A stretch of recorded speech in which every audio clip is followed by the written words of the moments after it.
Hi, I'm Lon Therian, author of the book Deceptive Gods, Confronting the Divine and Demonic. In this video, we're going to talk about alien abductions and sleep paralysis. Could they be caused by aliens and demons? Well, to start, if we look at,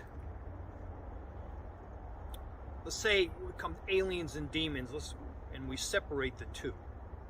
On this side, we have demons, which is a spirit being. And with spirit beings, we know we have the angels and demons, let's say, the good and the bad spirit beings. Of course, there is also jinn, which is known for being either good or bad. Okay. On the other side, we have aliens. We also have what is believed to be good and bad.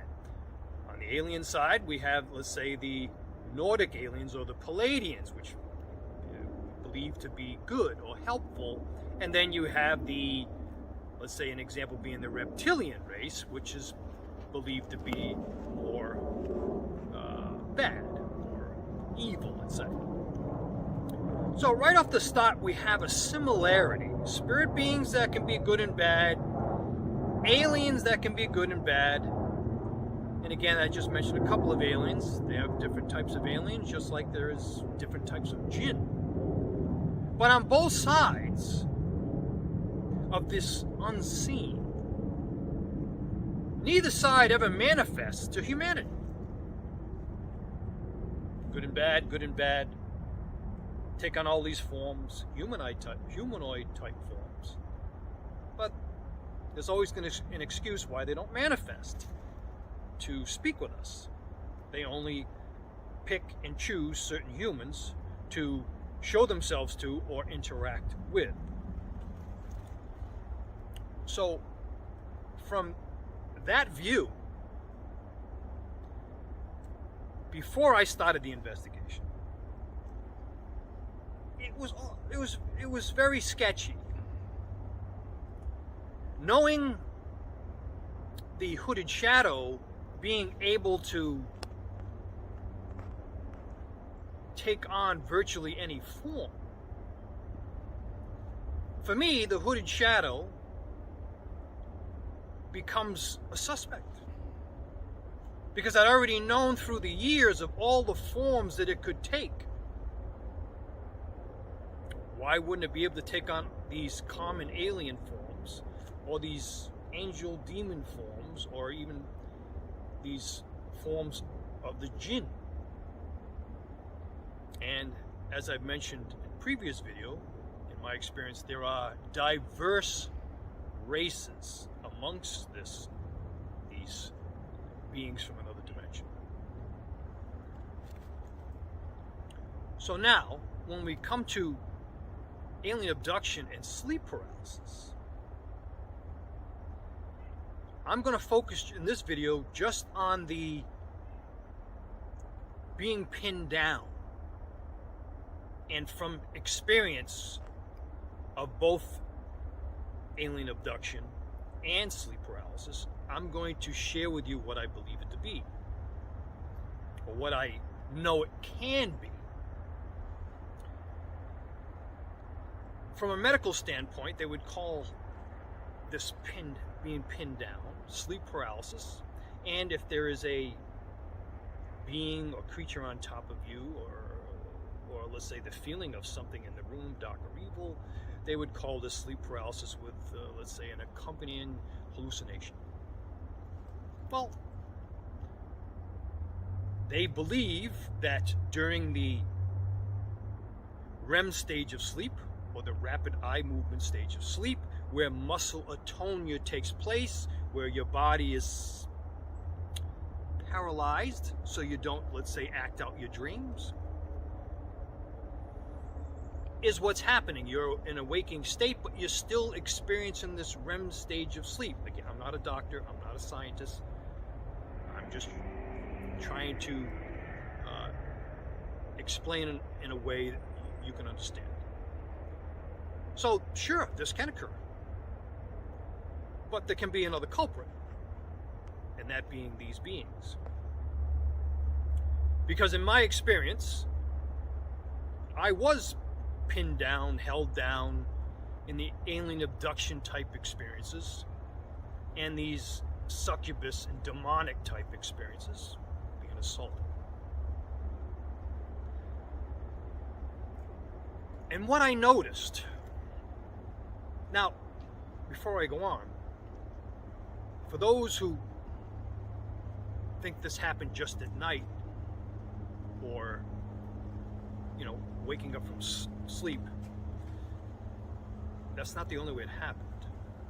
Through the years, I have been picked up, thrown, squeezed like a tube of toothpaste, held up against a wall with tremendous force, pulled down to the ground, thrown out of bed, okay?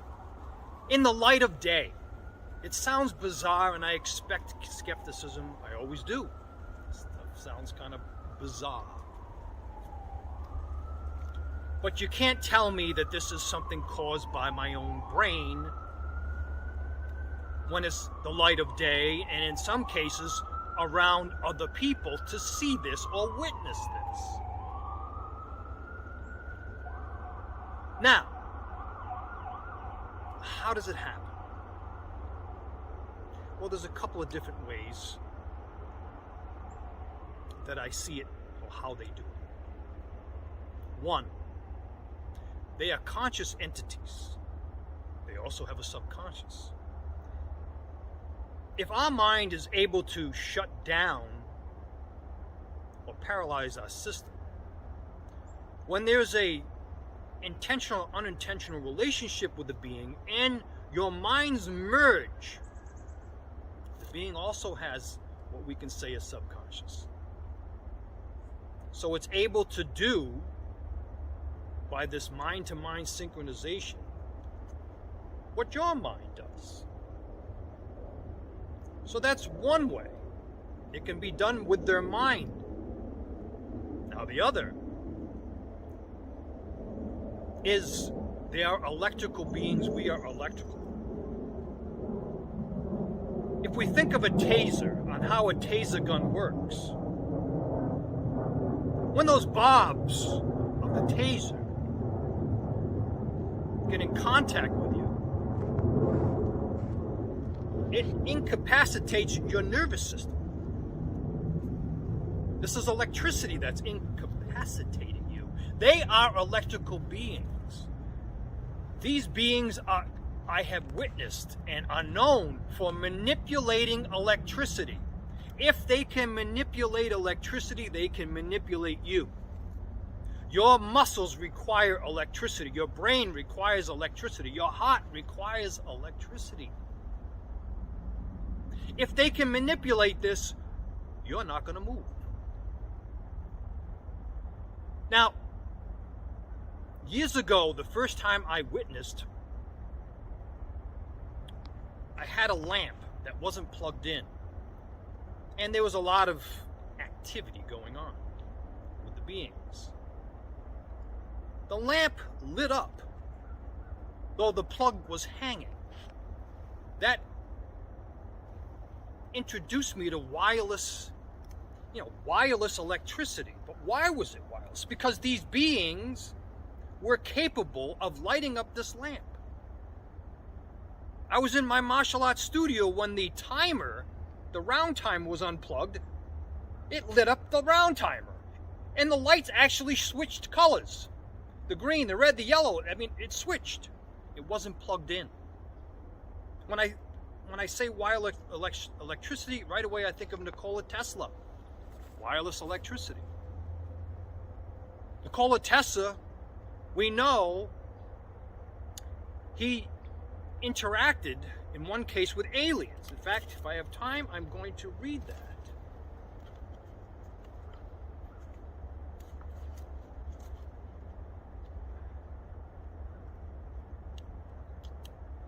Moment.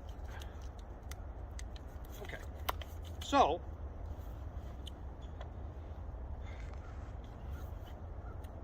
right here, it says, Tesla experienced vivid nightmares at times and claimed he received alien messages. In the year 1900, one of those messages from another world was, "Brethren, we have a message from another world, unknown and remote. It reads, 1, 2, 3. So, Nikola Tesla, we know, was amazing. And he interacted with aliens. So, electricity is the reason why they're able to pin you down and hold you down. Keep in mind, whenever this experience happens, just relax, remain calm. Focus on the inhalation and exhalation of your breath, and say in your mind, this too shall pass. Repeat that, and it will pass.